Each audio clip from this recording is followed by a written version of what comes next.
Hello, everyone.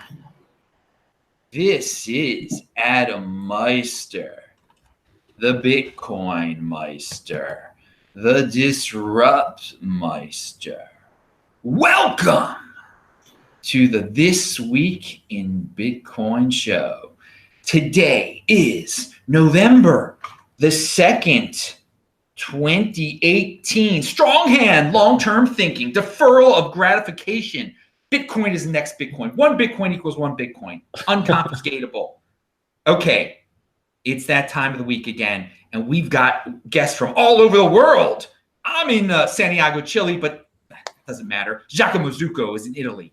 Josh Olszewicz, I butchered his last name. Oh, that was good. That was good. Oh, it was good. He is on the East Coast somewhere in the United States. Are you at? Well, I don't want to give away your location if you don't want to. DC. Okay, DC. Straight out of DC, man. I'm from Baltimore. And then we got Chris Gilliard is in Puerto Rico, and I've met Chris in person when I was hanging in Puerto Rico. But I'm really pumped because he's going to tell us about what's really going on there. I've never had a guest on that lives there actually. That's sees all the changes that are going. Although I was there that one time. But we're going to start off here. Remember, these guys' links are all below too if you want to follow them on Twitter and all that fun type of stuff.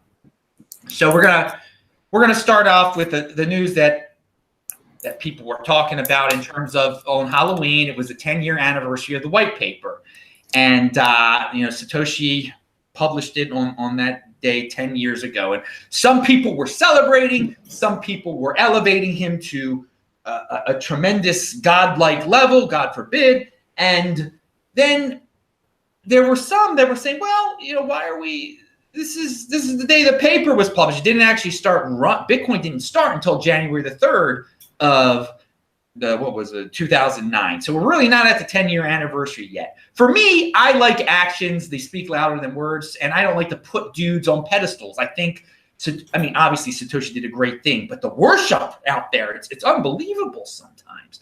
So Giacomo, what's your take on all this? And also, is the white paper some type of Bible, or is it like the Constitution, or is it a living document?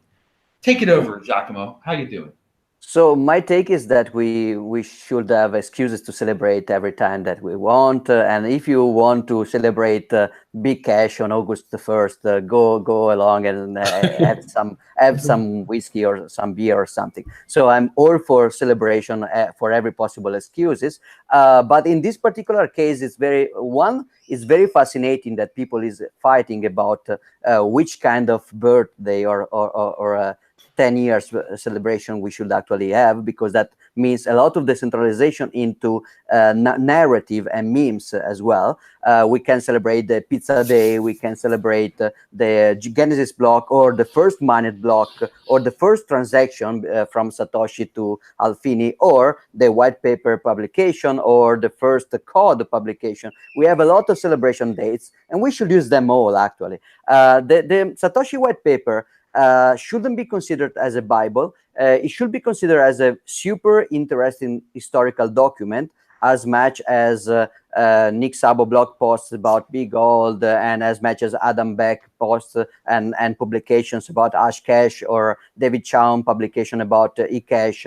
That's the prehistory of Bitcoin, and that email in 2008 was the culmination of this prehistory of Bitcoin. So it was very interesting to me to see all the celebration. I'm absolutely pro celebration. Whenever I say somebody to read the white paper, I also always add that you should read the white paper along with the annotation about the wrong thing contained in the white paper. So trigger alert. I'm saying something which is inconceivable for most people out there, but Satoshi Nakamoto was wrong. I don't know if it was one human being or several human beings or several artificial intelligences, but in any cases, it was them, he was wrong, she. So I'm politically correct.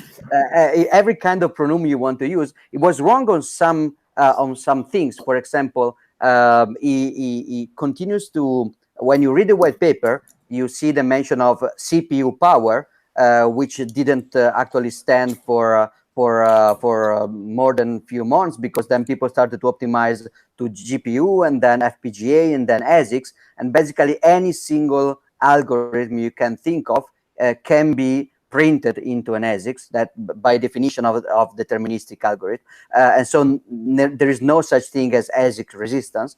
And so that was the first mistake. And the second mistake was to, for example, he was saying that the Bitcoin nodes were following the longest chain. But in that case, you can create a longest chain with lower difficulty and just outlength the right chain. And so you had to actually change the implementation in order to fix this a few months later. And right now, any Bitcoin client, either Bitcoin client or altcoin clients like Litecoin or Bcash, they are all following this new updated version where you follow the chain with most the valid chain, not the generic chain, the valid chain with most hashing power, and not the longest one, the heaviest one. And then he calls node basically generating nodes in Satoshi white paper are basically the miners. But now the terminology is all changed, because now we have nodes that validate the rules without mining, and we have miners that mine without validating the rules, for example, with spy mining or blind mining and stuff like that. So validation and mining, they don't go along anymore. And also Satoshi there describes something called a simple payment verification, SPV, which is something that turned out not to work actually in practice. So it was a good idea if possible, but it turned out it was not possible so far, because you cannot have trustless fraud proofs. So it doesn't work. Basically, it requires switching from trusting the miners only to set the chronology to trusting the miner to define the rules, which would be something super easy to overtake from external parties. So I would suggest to read there is a Harding. It's on GitHub. Maybe I give you the link, Adam, so you can publish it later if you want. Okay. I write it on the chat. And this is a very good analysis of everything that was wrong in the white paper. So read it as probably the most historical moment, the most important historical moment, but not as the Bible. And also another very interesting thing to read is the discussion that followed. I'm putting the link of that as well. The discussion that followed the publication of the white paper. You should read that because it's very interesting. The second element in that discussion, that email thread, is this James A. Donald answering. That's very nice, but it doesn't scale at fundamental level. And then there is like Al Finney also speaking about upper layers and discussion about privacy and about mining centralization. There are a lot, and Satoshi answering that the miners cannot decide validity. They can just double spend, changing chronology. So it's super important to read this discussion as well, because it's very, very significant for the history of Bitcoin. So if you can publish the links, I think that would be something that we should do to celebrate this kind of first anniversary. Get somebody reading the annotations and the full email thread. Wow. So the way we party is we give out homework here, people. you're learning. Well, I like that a lot. I've actually I'll add those links below this video. I sent them out to the public chat also right now if people want to click on them. So Josh, I heard you in the background there. What's your thoughts on there? Do you think the white paper dropped from the sky? And also, I want to say for Giacomo, what a positive spin he puts on this. Let's celebrate everything. Hey, man, that's the Italian way, I guess. Pound that freaking like button, people. Josh, what's going on? Yeah, so no, I agree. I mean, it's important to recognize the event, I think, in the day. We wouldn't be here without it. But like you're saying, like the practical aspect of having a block, Genesis block, and then going from there, the fact that it's worked for 10 years it's a feat in its own right, you know? So yeah, there's lots of things to celebrate. I think worshiping it like people worship the Bible or the Constitution is a little much, but I think recognizing, you know, this was a special thing, a special time. And yeah, I haven't even read the annotations to my paper, so I'm excited to go back and read that. I probably didn't read the white paper till like 6 months after I even got into Bitcoin, just because I was afraid. I didn't even know what was it going to even be about. Like, my background isn't computer science, so but no, yeah, definitely interesting. I've read it several times since then. I do have a follow-up question for you. Do you think he's put on a pedestal too much, Satoshi Nakamoto, that he is almost like a worshipped figure out there? Well, like, humans love this like legendary figure, like mystical thing. Like, he kind of he or she or whoever kind of fits that, like being anonymous, disappearing. I don't think they've actually disappeared. I think they're very much with us, not in like a spiritual sense, but a literal sense. Just because it's like anybody with like a serial killer, like they don't leave the scene of the crime. Like, they're interested in like what happens, right? Like what's going on at the time and how things are doing. So I don't think Satoshi's dead. I think they're probably very much with us. Do you think 10 years from now, yeah, people will care as much about who he was and just I call it the nonsense that revolve the cult of Satoshi? Do you think? I would hope that in 10 years that that the crypto ecosystem has expanded so much and includes so many more people that it's just it's a footnote. Again, we're supposed to be a decentralized movement here, and that is one interesting centralized aspect of it. Although he has no control. I mean, he's gone, but there's a centralized obsession almost with it. So do you think in 10 years things will change, or will it still be the same? I think it'll be the same as long as they're anonymous, and as long as their keys or their coins haven't moved, and as long as all the things that are the status quo now are continuing. I think it'll just be a perpetual, like, who is this person? How many coins do they have? Blah blah blah blah blah, just over and over again. Yeah, everyone loves a mystery. Everyone they want to make a conspiracy out of it. Okay, let us go to Chris, who is making his debut from lovely Puerto Rico, where they definitely know how to party down there. So what's your take on everything that's been said? Yeah, I agree with everything that was said.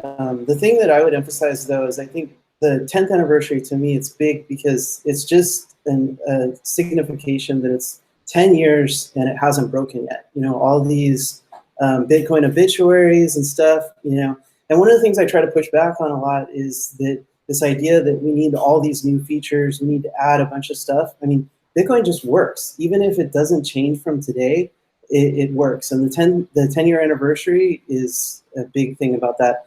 The other thing I'd say is, you know, I agree with Giacomo that we should celebrate as much as possible. Each day, each of these anniversaries is a point in time that we can talk about it and get it out there more, you know, more of a reach to the mainstream media. So, you know, October 31st, January 3rd, which is the Genesis block, and also January 9th, which is the first block. Those are all days that we should, you know, talk about Bitcoin. Not that we don't talk about it every other day anyways. Yeah, it's a positive that the mainstream media should pick up on.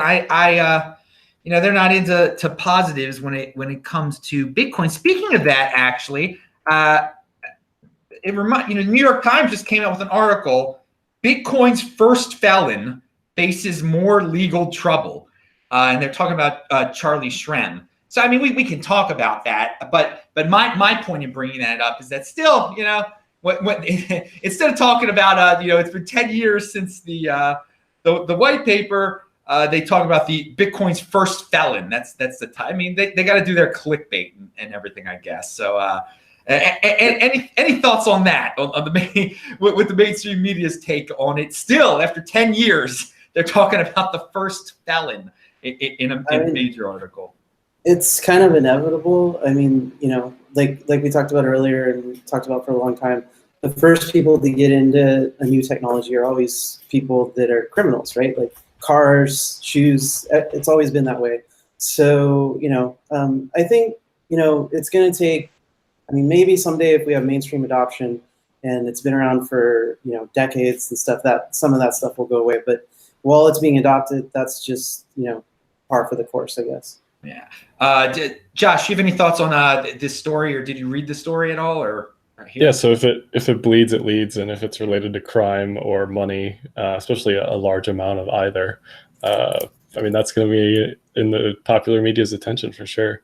And plus, it's Charlie Shrem, who isn't necessarily a criminal, but has done some things in the past that are interesting to say the least. And he served his time and whatever. But yeah, so the Winklevi basically accusing him of still owing them 5,000 BTC, and Shrem bought a bunch of stuff last year, allegedly. I don't know if that's fact or not, but including housing or real estate, yachts, cars, whatever.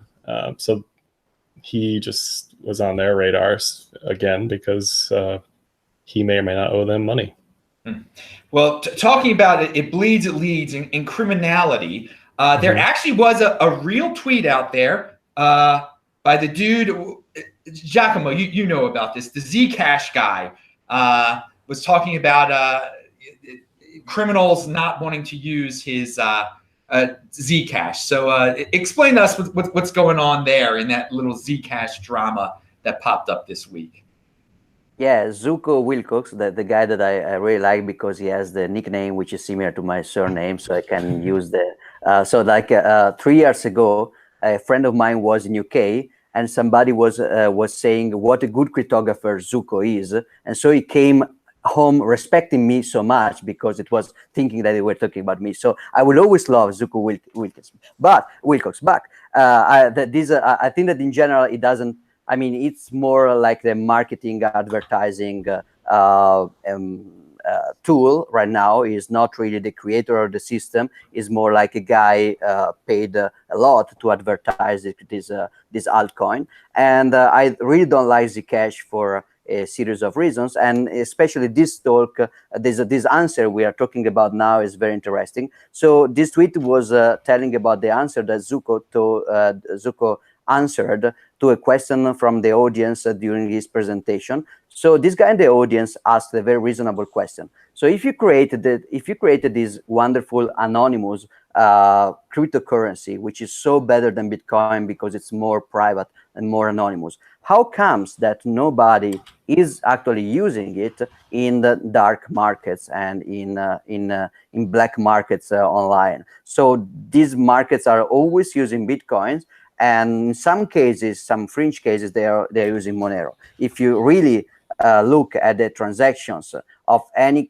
of course, the transaction that you can link to. So if you can perform a statistical analysis of the transaction that you can link to these markets, you never find any Zcash transaction. Why is that? And the answer from Zuko was basically, that's because criminals don't like me, they don't trust me personally. Which I mean, it's a funny answer in a way. It's a very nice answer, but it's also very telling. Why shouldn't criminal trust Zuko in order to use Zcash? That speaks about complete perceived, at last, but it's actually real, but let's say perceived centralization. Actually, Zcash would be a terrible. So the first thing I would like to say about criminals is that we in this podcast, and everybody listening is a criminal in at least one jurisdiction on this planet. There is literally zero chances that you are not a criminal, at least by drinking alcohol or eating on Friday or masturbating or whatever in at least one country over this earth. Not in 12th century. Right now, in at least one jurisdiction, you are a criminal for doing whatever you are doing today, by definition of the overlap of any legal enforcement and request in this world. So we are all criminal. And why shouldn't we trust Zuko and then use Zcash if we are, as we are, all criminals?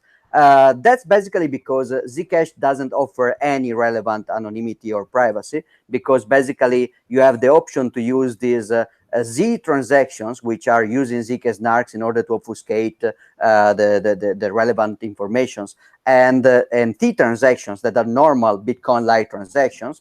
But you have the choice, and the UX doesn't informs you correctly about the choice, and the choice for privacy is more expensive to create, to broadcast, to download it, to validate. And so basically nobody uses it, and everybody use normal T transactions. And so the anonymity set, which is the number of persons that you could be if I'm tracking you, so the number of persons that you could pretend to be, and you can, when you are trying to hide, you have to hide in a number of people. You cannot hide if you are alone in the center of a big room. So you have to blend to blend into a group of people. So the anonymity set of any altcoins, included Monero and Dash and Zcash, is way smaller than the anonymity set of Bitcoin. So even with no obfuscation of base layer, Bitcoin offers a wider anonymity set than these other cryptocurrencies.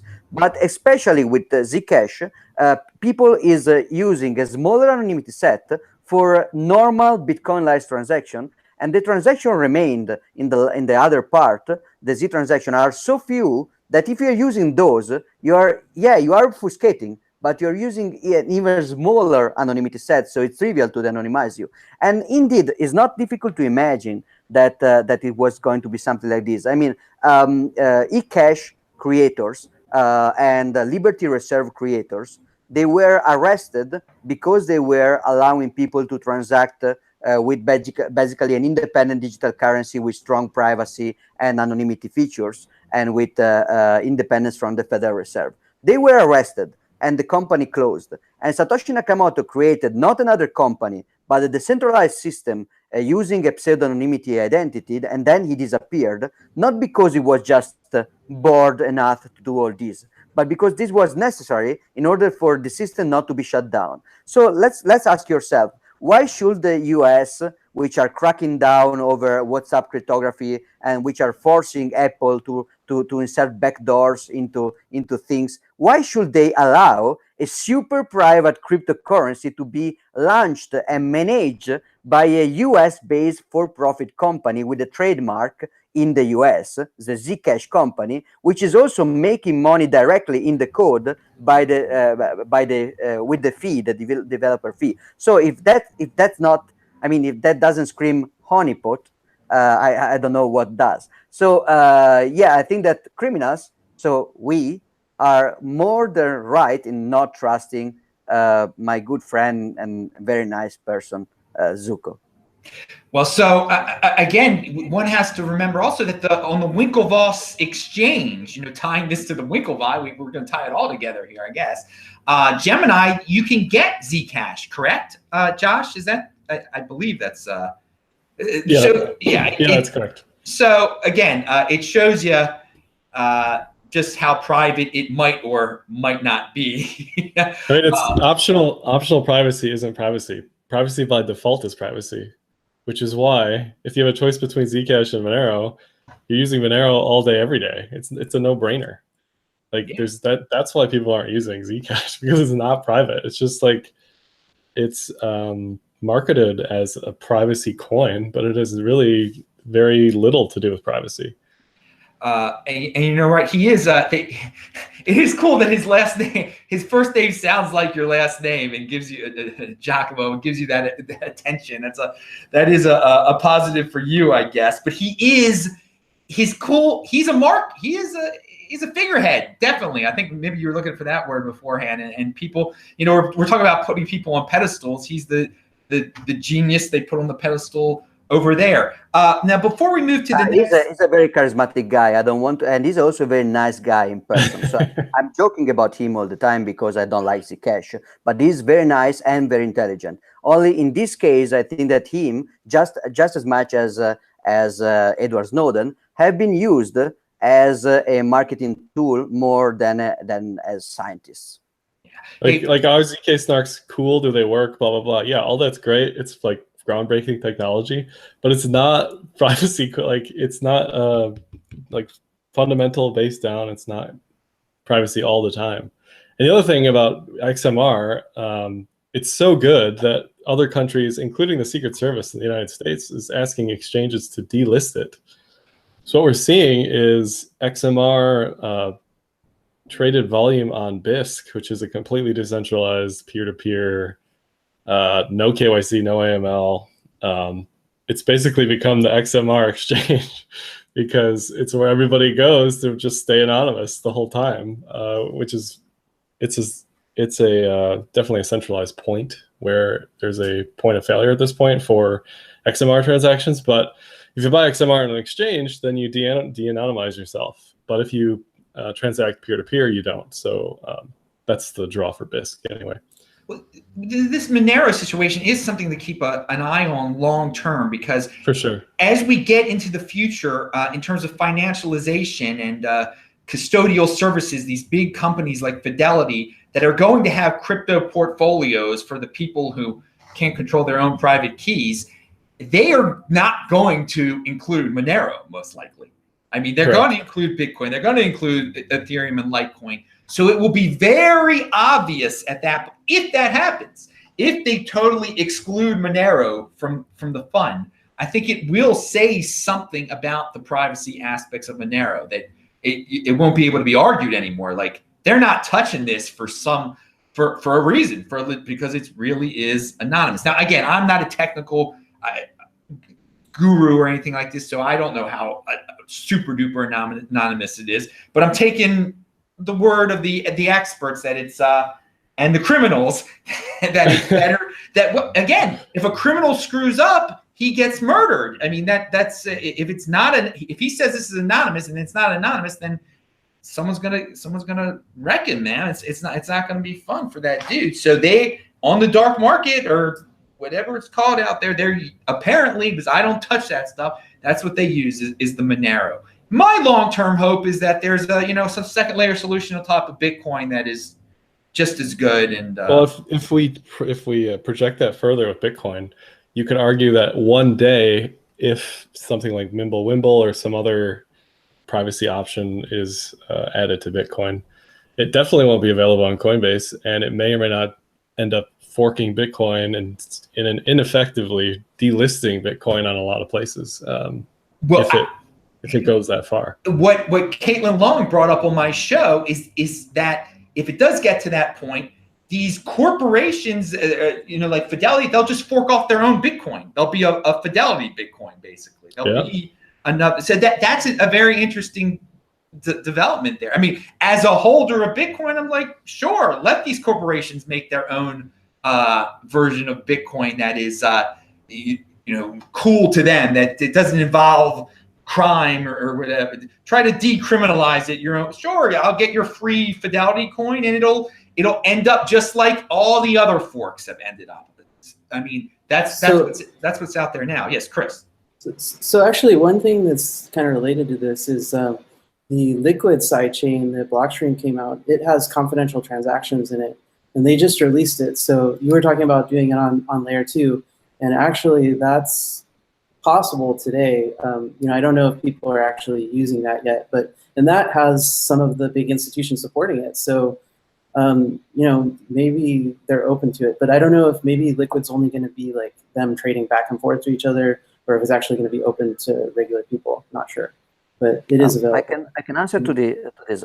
Liquid is not open in the participation of block signing and escrowing, so the trust model is closed between a set of people, but the user model is actually open. So right now the code for the wallet is not released open source, but as soon as it is, I know it's already there in a few months, people can on their own home computer install a Liquid node, validate blocks independently, but not confirm blocks because they need federates, and they can transact confidential transactions. So it will be used, but confidential transactions in Liquid are just one of the example of the privacy techniques. You have Lightning Network itself is a huge privacy and fungibility improvement, because basically when you pay with Lightning, you cannot see what happens during the payment. When you're writing a payment in Lightning, you just know who is giving it to you and where you are supposed to pass it, but you don't know where it originates and where it ends. So basically Lightning is a huge privacy layer. And then you have like the things of Wasabi wallets, the Chaumiam CoinJoin. Then you have the things of Samurai wallets, so Whirlpool, Stonewall, and Ricochet. And then you have like the mixers like Tumblebit. And then you have also, there is a lot of things. I'm not sure that the consequences will be the listing, because I mean, right now with Monero, that's what we're seeing. And that's, as you say, the proof that Monero is scary for some sound reasons. And I agree, it should be. But if you think about it, physical gold, if you buy physical gold from an institution, that's not illegal. They have to know who you are and where the money you are buying gold with is coming from, with KYC ML. Then you buy, then you store. And when you want to withdraw your gold, they will just ask you why. They will make you a lot of friction, a lot of questions. But then it's not that they are delisting gold because gold coins can be passed anonymously, like bearer instrument between people. So gold, physical gold, is completely anonymous, and nobody is delisting it. So I think that right now they are doing the move against Monero because they're still confused. Like, for example, the fact of creating a KYC Bitcoin will be the typical example of huge confusion, because that means that you don't understand that if you are forking Bitcoin to make it not private, there is no point to have something like Bitcoin at all. Because if it's not private, then you can have identity miners, and then you can have basically no mining at all and just identity signers, and then you can have a federation or even just one PayPal server doing whatever Bitcoin can do, even better from an efficiency point of view, but worse from a fragility point of view. Whoa, now. Pound that freaking like button, people. Giacomo on fire. By the way, Giacomo, what is that shirt you got on there? This is one of the first projects of the people in blockchain lab in Milan, people from Eternity Wall and others, and my wife Mir created this scam coin bot. So you can follow him or she or it on Twitter, and it will tweet the new scam coin, also with new white papers and new ICOs and new scams of every kind, any few minutes. So sometimes the grammar is not updated very frequently anymore. A few years ago it was updated very frequently, but it's still funny. And now a lot of people is using the scam coin bot. So let's buy scam coins and follow scam coin bot. So what do you, going back to something that just popped in my head, would you say you're a fan of Monero then? Or I mean, because you are a big Bitcoin guy, but do you want to have associations with it? Do you, or do you want everybody to stick with Bitcoin?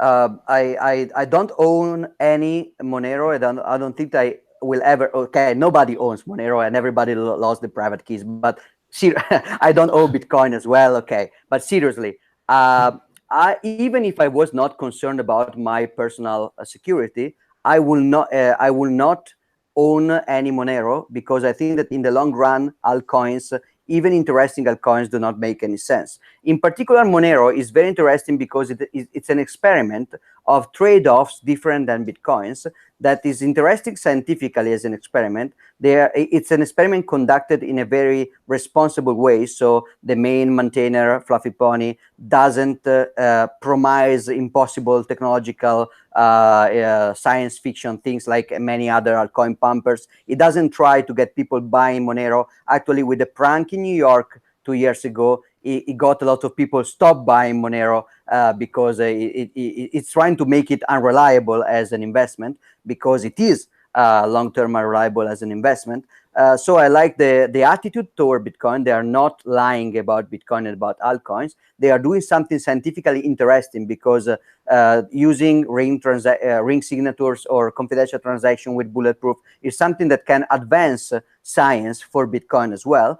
And I think that in the short run, somebody may try to use Monero. I mean, if somebody uses Monero in the black market, I'm not automatically thinking that he's doing something stupid. He maybe have a point if done correctly. While if somebody is using Zcash for the black market, he's just following marketing and is doing something dangerous and stupid. But with Monero, there is, and it's basically the only altcoin with some kind of transactional use, except for Bitcoin right now. I don't think that in the long run it will exist.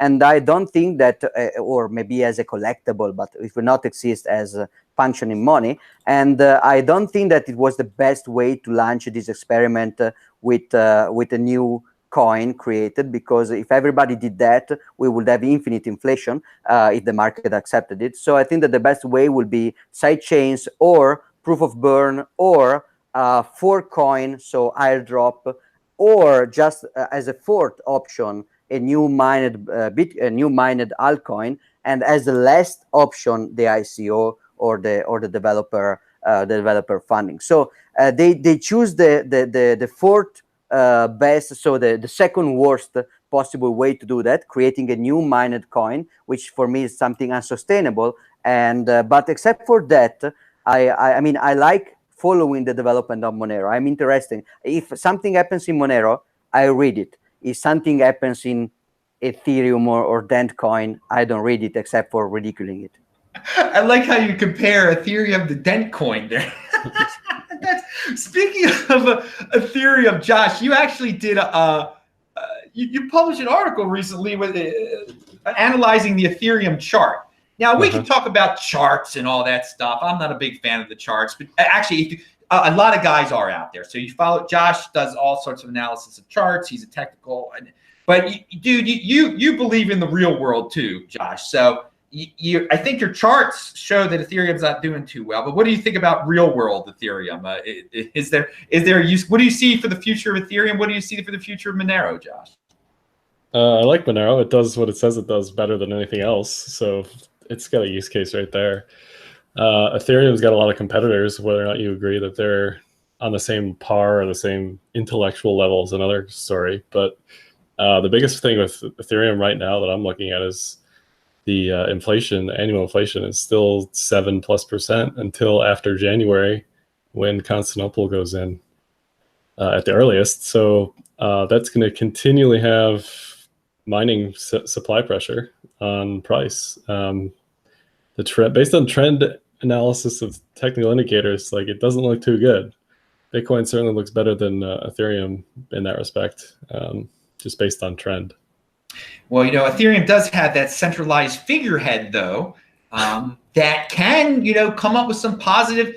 Hey, if he does something right, if he gets in some news stories again, he can really, it could pump the price. I mean, that's something to be factored in also.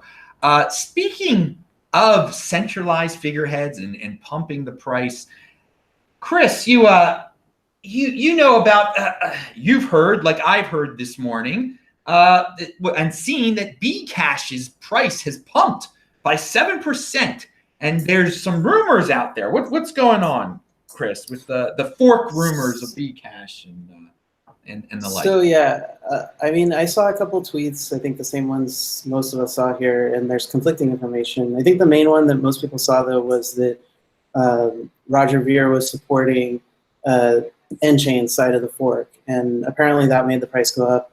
I don't know why. I think the other thing that I read that was interesting about it was that there's going to be no replay protection. So that, that's kind of, if I held Bcash, which I don't, I would be concerned about that there's no replay protection. And I don't know. We haven't seen a fork like that in Bitcoin, so we don't really have a precedent for what's going to happen. But I guess it'll be interesting to watch. Well, I think when a centralized figurehead over there makes a clear statement, it assures the market that, everything's going to be all right. This will be the winning fork. I think. I mean, and I've said this many times on the show, but on November 15th, I think they're going to end up with two Bcashes, 3 Bcashes. There's one called Bstash that's actually forking off from it no matter what. But and Bitcoin Core. That's what my favorite is. Bitcoin Core. Oh yeah, that's a fork. Yeah, I know. That's a play of words there. It confuses everyone. But November 15th, fake Satoshi will go his own way, and I think the miners will go their own way. We'll see how it goes there. The supposed Satoshi's vision versus the ABC version of it. Again, this is all breaking news. That the rumor that's going on that King of the Trolls has picked a side, and we'll have to see how that develops. Now you got to tell us about what's going on in Puerto Rico in a second, but I do want to talk about the Tether situation. Hold on, wait. Let's go back to the Bitcoin Cash. Yeah, I also had a quick comment. Okay. So I'm moving so fast here. Pound that like button, people. I'm just thinking like it's just opening this whole can of worms of there are going to be multiple Bitcoin Cashes. Yes. Who owns most of Bitcoin Cash? Most likely it's Bitmain, Jihan. They're definitely on the rich list based on their IPO docs. My guess is they haven't really sold anything since then. So they're going to make a bunch just on the fork. And if it forks twice, 3 times, they're going to make whatever. If they sell, if they're able to sell, I doubt that they're going to be able to because it's not going to be supported everywhere. So there's that. Plus there's the Bitmain consideration regarding mining power. The coin that's going to survive is going to be the coin with the mining power. That's going to be whatever Bitmain decides, just because they have most of it, in the Bitcoin Cash crowd, at least to my knowledge. And then lastly, another big holder of Bitcoin Cash is the Mt. Gox treasury. So they're going to have another thing to deal with of like, not only are they holding Bitcoin Cash and all the other Bitcoin forks, but now they're holding forks of forks in past November 15th. So that's going to be super interesting if they actually distribute all that stuff. That's an interesting point about the Mt. Gox people, because they still have the people's B Cash. And so if it forks they're going to own that too. That's the craziness of this space, man. The forks, the crypto dividends, whatever you want to call it. It adds a whole new aspect when people are holding your private keys for you. They end up owing you more and more. That's why you got to control your own private keys, people. And I'll throw a link. But one last thing, I'll just throw a link in the chat about the Mt. Gox coins. You can see like how much they own and whatever. Anyway. Okay.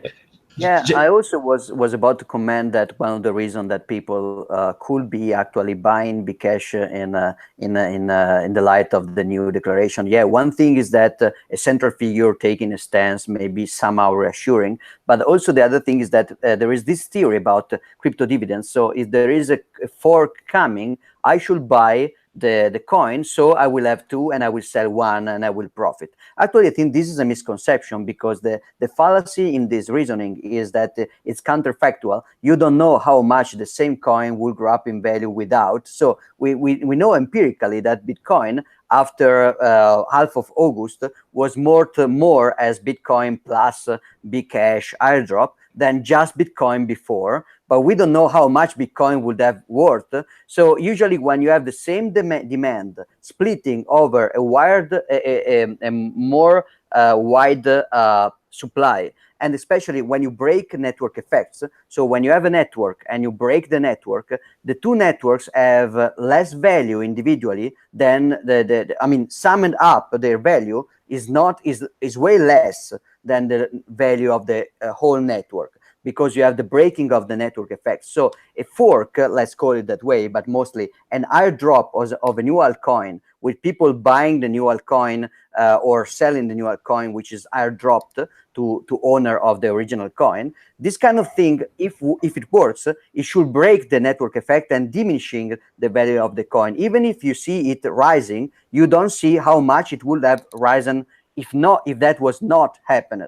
But the strange thing, the paradoxical thing, is that now that's a prophecy that self fulfills, because now if enough people thinks that they can buy Bcash in order to wait for the airdrop and then have more Bcash, then they will do that. And then in a way that's creating more demand, a specific kind of unsustainable demand for the fork. So that's also very interesting. Another thing that I would like to add is that this kind of drama is not interesting technically. Also, I mean, the Satoshi, the Bitcoin ABC side has very few developers like that on X, but at least they have a couple of developers. The N-chain side, they don't have just one technical guy. So what they're saying is just crazy bullshit from a technical point of view. But it's interesting socially because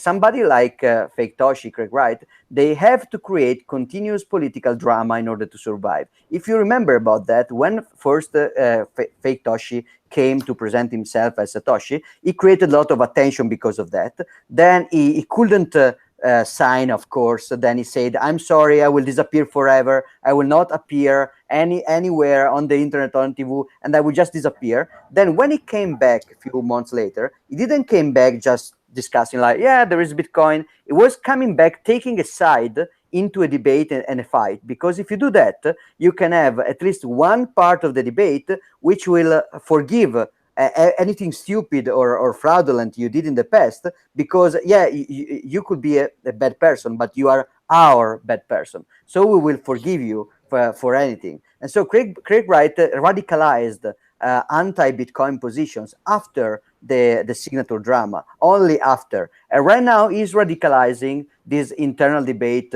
even more, because it needs to radicalize things in order to stay relevant. So sociologically speaking, when you look at centralized altcoins, technology is not as much as important as personal dynamics. Yeah, that was a beautiful summation of the whole situation that's going on over there.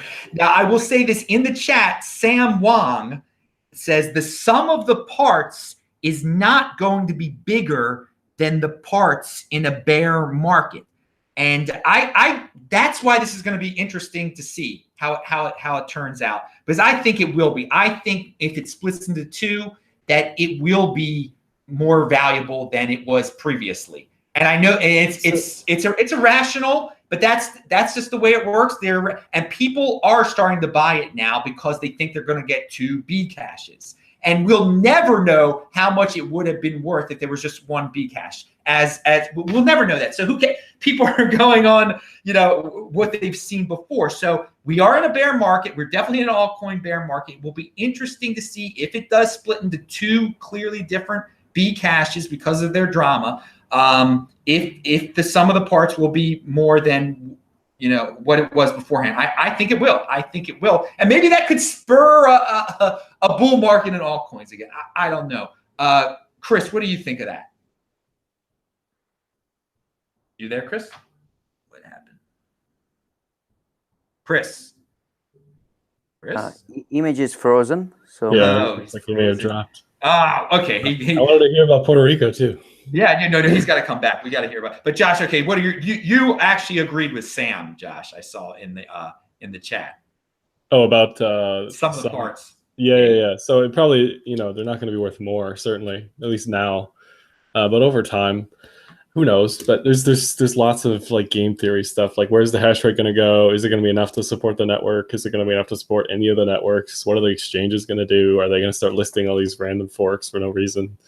I don't know. And which figurehead will King of the Trolls support this one or the other one? Who knows? Will this split the network as far as the Bcash people? I haven't visited RBTC lately, but I'm sure there's some threads about that.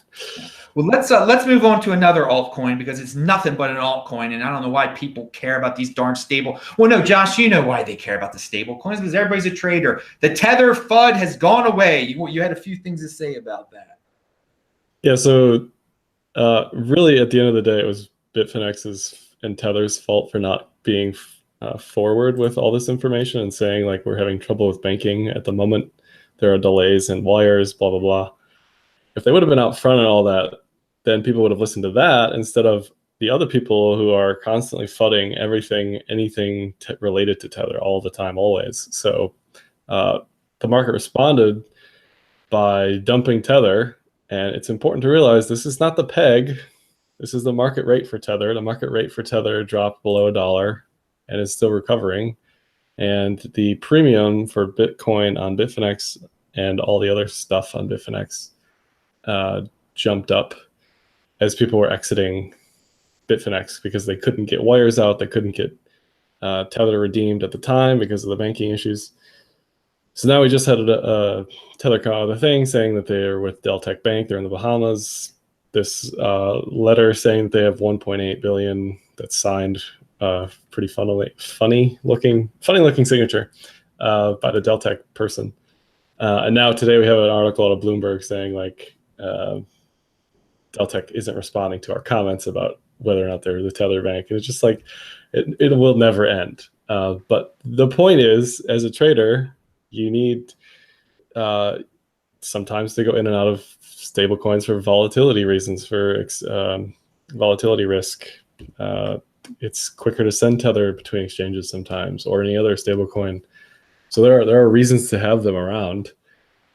But at the same time, I tell everybody, don't be loyal to any one exchange. Don't be loyal to anything. You can move your money anywhere at any time. So, if you feel in your heart of hearts that tether is dying, sell your tether at whatever the market rate is and take that hit. But if not, then just wait it out, because Bitfinex has proven itself as far as being anti-fragile in some respect based on their past history. All right, Giacomo, is Bitcoin your stable coin? What's your take on this stable coin monstrosities that we're entering? Well, first of all, I will not call them stable coins because they're pegged to fiat, and fiat is everything but stable in the long run, and especially is not stable in the short run when we have political crises. So I don't know if euro will be stable as a purchasing power. It is right now in the short term. But for example, dollars lost 97% of their purchase power over a century. So I will not call that stability. But assuming that this fiat coin are stable in the short term, and you need those as volatility havens during, bearish markets or too volatile markets, then I really don't understand, except for one reason, why you shouldn't just use the internal stable coin of every single exchange, which is the USD account of the same exchange. So if you go to an exchange, you sell Bitcoin for USD and you keep USD in that exchange, that's the same trust model of the Circle or Tether or other kinds of stable coin. The only difference could be, and that would be reasonable, legal arbitrage to bypass KYC AML. So if I buy coin from Coinbase and I sell and I have dollars, I cannot move dollars from there. But if I buy Tether from Tether company, I have to do KYC, AML, and everything. So I'm regulated. But then in the secondary market, I can transfer this stuff in an unregulated way because Omni is kind of liquid. So I can do that with good plausible deniability for Tether. And when somebody comes back to redeem with Tether, they don't have to look at the history and say, no, you cannot redeem because in the secondary market, this coin has been in the hands of Julian Assange. So I'm looking forward for a better technology to do that, because with Omni, it's trivial to de-anonymize Tethers, and so it's not good. But with something more good like liquid confidential assets, or maybe RGB project or other projects with more fungibility, that would be the only interesting use case for me. Legal arbitrage, or another form of legal arbitrage, which will be the regulators. They are not regulating the fiat coin because they are just too confused to understand what that is going on. So if you're moving, so PayPal is a fiat coin. So when you're moving dollars on PayPal, the regulators are going to go to PayPal and ask them to do all the anti-money laundering bullshit, or sorry, let's say paperwork. The word was paperwork. And so why they are not doing the same thing with Circle or with Coinbase? The answer could be because they still don't understand what the hell is going on, and they will eventually. So you have like a window of opportunity of regulatory arbitrage in time, or maybe you have it in space, like PayPal could move coins without regulation in Puerto Rico, or I don't know, or Liechtenstein or in Malta or whatever, but not in the US.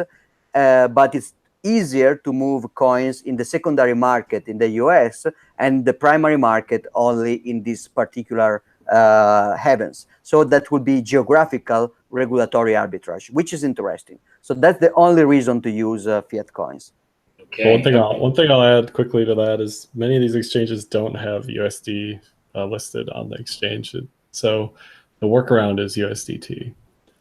Yeah, that's the bottom line there. All right, so let us hear about Puerto Rico. We're all very curious. Tell us what's going on there, Chris.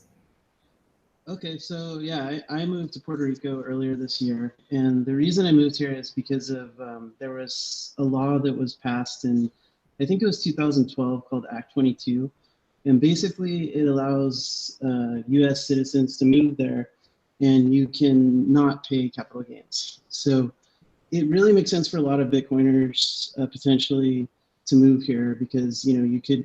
The good thing about here is like you can move here and you don't have to give up your U.S. citizenship, but you can still avoid the taxes. Also, when you exit the U.S., you get hit with an exit tax. So by moving to Puerto Rico, that avoids that. So you can kind of wait and see if Bitcoin goes up and sell it at that point. I'm a long-term holder myself, but the thing to keep in mind is that everyone's going to sell at some point. Even if you die, your heirs are going to sell. So that's that was my thought behind it. So yeah, if you guys have any questions. Well, I do. Now, you've been there for a little while now. Have you met some more Bitcoin people? How are the meetups there? The meetup that I went to there, I mean, is like most of the people were not from Puerto Rico originally. They seemed to be interested in Puerto Rico for the same reason you were. Yeah, I need to go to more of the meetups. I've gone to a couple of them and met some cool people, just kind of chit-chatted. I've actually seen a few people just around town that I knew from like meetups and stuff in the US that happened to come here. So that was kind of interesting. I think you met some people too. Yeah. Yeah. Say to the world who you saw sitting at the Starbucks that time. Rhett Creighton. Actually, I've seen him like 3 times actually. So yeah, he's around here. There's other people. I know there's a bunch of people that live here. I think you met someone from Seattle that you mentioned. So you just kind of do see people that you either knew or like kind of knew of. I wouldn't say that happens a lot, but it happened to me a few times. So yeah, there's some people over here. There's also Brock Pierce who lives in Old San Juan. I haven't run into him, but there's a bunch of people in that group that are over there. But yeah, I found that I think a lot of people did kind of move just for the capital gains. And, I mean, me personally, I'm not going to start an altcoin or something like that. Or, I mean, maybe at some point I'll think about starting a company. There's another tax law called Act 20, which allows you to start a company in Puerto Rico that where you can pay 4% tax, which is pretty low. Compared to what you pay in the US at least. So that's a possibility, but I think more of the people, especially in Bitcoin, have come just for the Act 22 to not pay capital gains tax, particularly like the people that are doing trading and stuff like that, like Rhett, for instance. It really makes sense for that use case, not just in Bitcoin, but in any kind of trading really, because it's both short-term and long-term. Yeah, well, Peter Schiff has moved there, and he's no big millionaire. How's like the infrastructure there, like electricity, water, all that stuff? Is that like back to normal? So I haven't had any problems with electricity, but after the hurricane, like everyone I meet, they say there's these horror stories about like having their electricity off for 5 months and stuff like that. I live in San Juan, and that's the biggest city.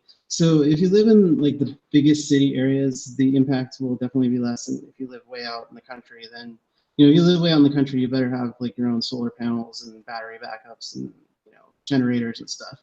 But yeah, in the main city, they did have water off for like 3 days or 4 days or something. But after a few days, they got that on. That's the really critical thing, because you can survive without electricity for a while. But water, you can't last very long. So yeah, it just depends on where you were. So yeah. Gotcha. I enjoyed my time there, and in terms of safety concerns, if you're from Baltimore like me, you'll find it pleasant there. I mean, there's some empty buildings there, but again, if you're some hipster from some East Coast city or post-industrial city, you'll feel quite comfortable there in San Juan. There's some empty buildings or whatever, and some people can't take that. They think that's ghetto, but it's the beach and everything. It is an interesting development. We're going to keep our eyes on it, and Chris, you'll have to return to the show and tell us anything that's changing over there. But it is interesting. There are definitely people taking advantage of this law. So we're here at the end of the show now. I wanted Josh to chime in real quick. You know, I'm not a TA type of guy, but give us some Bitcoin TA type of stuff that you think people might be interested in. Sure. So the levels I'm looking at are real simple for Bitcoin. Below 5,800 is a massive cliff.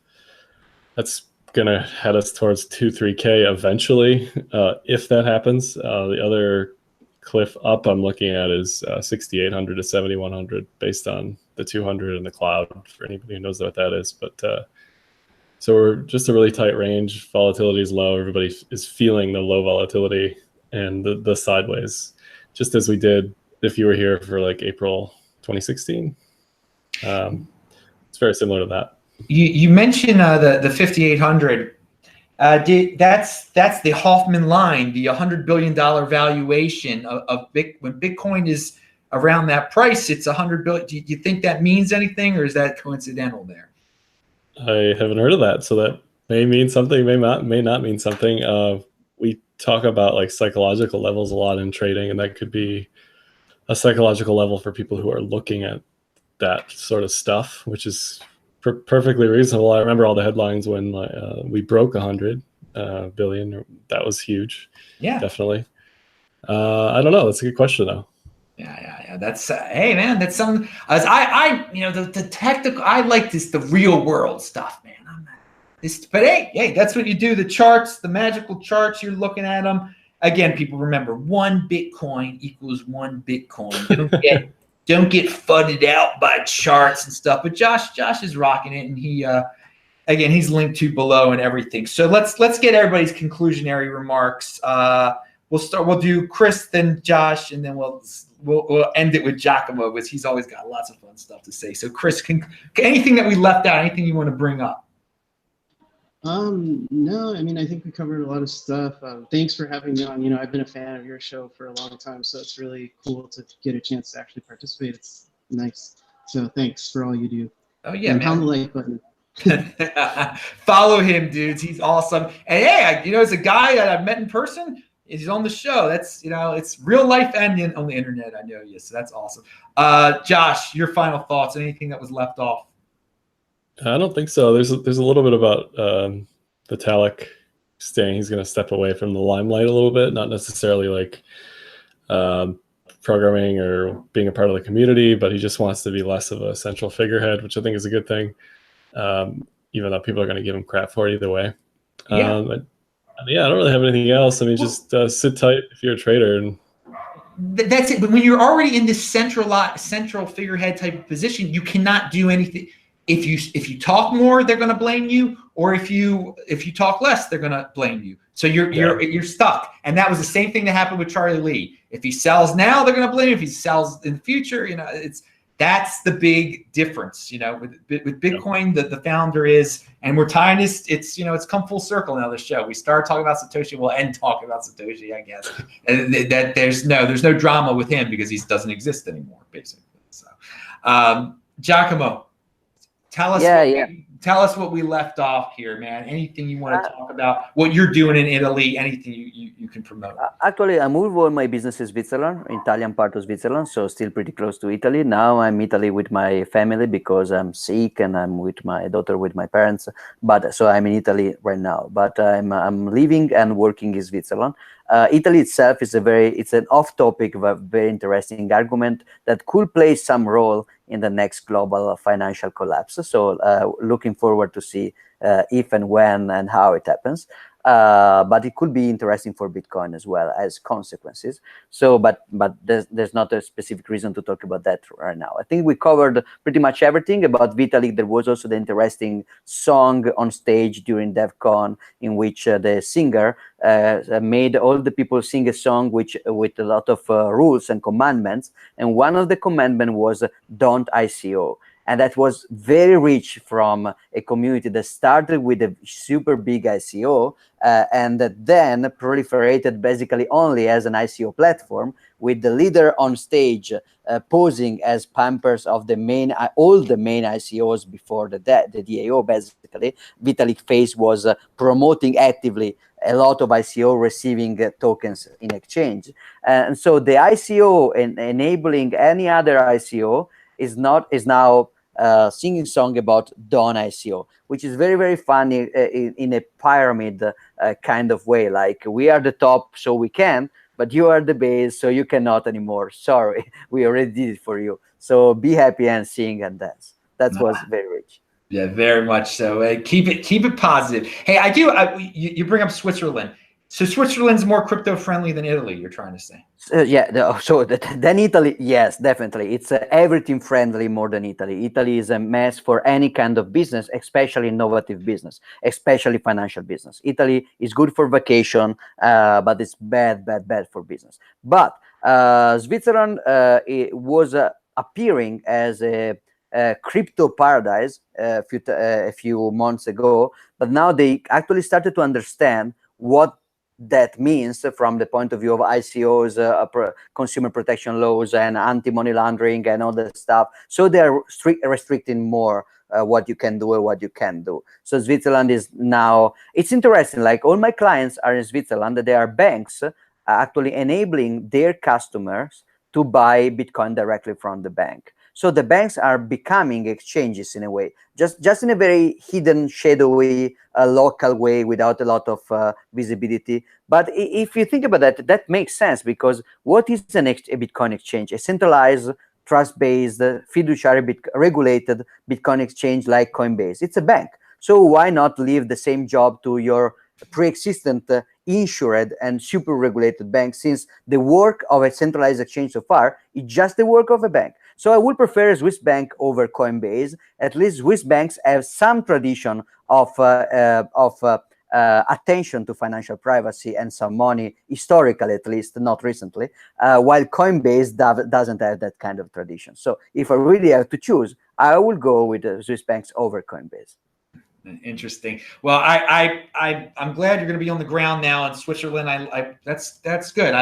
We'll get more information from you about what's going on there. Remember, Bitcoin is your own private Swiss bank, though. So hey, man, that's the way I look at it. So awesome show today, dudes. Thank you very much, everyone. Remember, we do this show every Friday, the This Week in Bitcoin show. It varies. I think next week Simon Dixon's going to be on. There's your little preview. We're working on that. Anyway, I post a new show here every single day of the year. Otherwise, at disruptmeister.com. Follow me at TechBalt, TechBalt. TechBalt.com. You can watch all the old This Week in Bitcoin shows. And of course, tomorrow night is the Beyond Bitcoin show. So everybody, I'm Adam Meister, Bitcoin Meister, Disrupt Meister. Remember to subscribe to this channel, like this video, share this video, pound that freaking like button. Shabbat Shalom. We will see you later. Bye-bye.